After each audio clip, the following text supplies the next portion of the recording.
Pejabat Perdagangan Dalam Negeri, Koperasi dan Kepenggunaan PPDN KK Labuan mengeluarkan 9 notis 21 kepada peniaga di bawah Akta Kawalan Harga dan Anti Pencatutan 2011 menerusi Ops Catut GST sejak dilancarkan 1 April lalu. Daripada 9 notis tersebut, 7 kes selesai disiasat, namun tiada tindakan diambil kerana didapati tidak berlaku kes pencatutan. Timbalan Pengarah PPDN KK Labuan, Aslani Dabi berkata, sepanjang proses siasatan, peniaga memberi kerjasama yang baik dengan memberi semua dokumen yang diperlukan. Namun bagaimanapun ada 2 lagi kes yang masih lagi dalam siasatan dan kiranya berlaku, kita akan ambil tindakan di bawah Akta Pencatutan. Dalam pada itu, PPDN KK Labuan menyediakan 12 peti aduan di tempat awam untuk orang ramai mengemukakan sebarang aduan atau cadangan. Aslani turut mengingatkan peniaga supaya tidak menaikkan harga barang dengan alasan pelaksanaan GST. Sabah Electricity Sdn Bhd SESB memperuntukkan lebih 2.5 juta ringgit untuk melaksanakan kerja-kerja pemeriksaan dan penilaian keadaan fizikal kabel dasar laut 132 kV sedia ada. Kewujudan rangkaian grid elektrik yang menghubungkan Tanah Besar Sabah dengan Labuan sejak Disember 1989 telah memberi banyak manfaat kepada pengguna di Labuan. Rangkaian itu membolehkan pengguna di Sabah menikmati bekalan elektrik daripada stesen jana kuasa Patau-Patau yang mampu menjana sehingga 104.5 megawatt sehari berbanding permintaan tertinggi sebanyak 51 megawatt sehari di Labuan. Ketua Jurutera SESB Hiu Zichun berkata, SESB telah melantik syarikat pakar dari Jepun untuk melaksanakan kerja-kerja tersebut.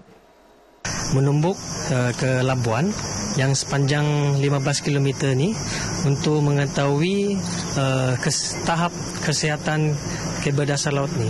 Dengan kita membuat tiga kerja tu, iaitu satu mengambil minyak di kabel tu, kedua kita membuat partial discharge measurement dan ketiga kita engage divers untuk mengetahui kedalaman kabel tersebut. Projek yang bermula awal bulan lepas itu dijangka mengambil masa 3 bulan untuk disiapkan dan setakat ini ia sudah 70% siap. Jabatan Pendidikan Labuan menyasarkan 180 pelajarnya memperoleh keputusan 5A dalam peperiksaan ujian pencapaian sekolah rendah UPSR tahun ini.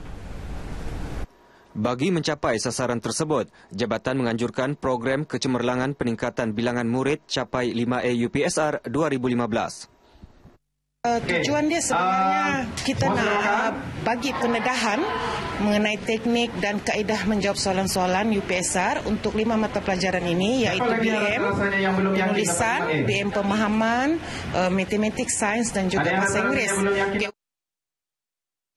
Pengarahnya, Mistrin Radin, turut hadir ke program ini bagi memberi galakan dan semangat kepada pelajar calon UPSR. Saya berharap saya akan mendapat keputusan 5A dalam UPSR tahun ini dan dapat mengharumkan nama sekolah. Saya memang gembira dapat mengikuti motivasi ini kerana saya dapat ilmu pengetahuan yang baru dan dapat bertukar-tukar maklumat dengan calon UPSR yang lain.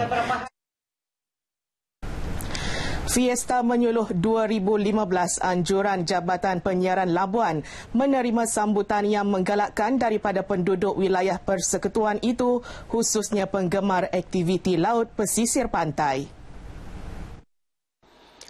Fiesta kali kedua ini bertujuan mempromosi aktiviti menyuluh yang menjadi amalan masyarakat suku kaum Brunei Kedayan menerusi kaedah menangkap ikan secara tradisional. Tujuan kita menganjurkan acara seperti ini adalah untuk supaya masyarakat dapat terus mengekalkan kaedah tradisional ini agar ianya tidak lupus dan juga memberi pendedahan kepada penduduk Labuan yang bukan berasal dari bangsa Melayu Kedayan Brunei supaya dapat mereka tengoklah macam mana kaedah-kaedah tradisional penduduk-penduduk Melayu Kedayan Brunei ini menangkap hasil-hasil laut lah. Saya bersyukur kerana dapat menyertai pertandingan ini kerana pertandingan ini cuma ada diadakan di Labuan dan hanya diadakan oleh Jabatan Labuan FM. Mana-mana jabatan yang lain pun belum ada yang buat macam gini. So rasa amat bertuah lah dapat ikut pertandingan ni. Dan berharap di tahun hadapan akan dibuat lagi program seumpama ini sebab ya banyak memberi manfaat kepada masyarakat setempat lah.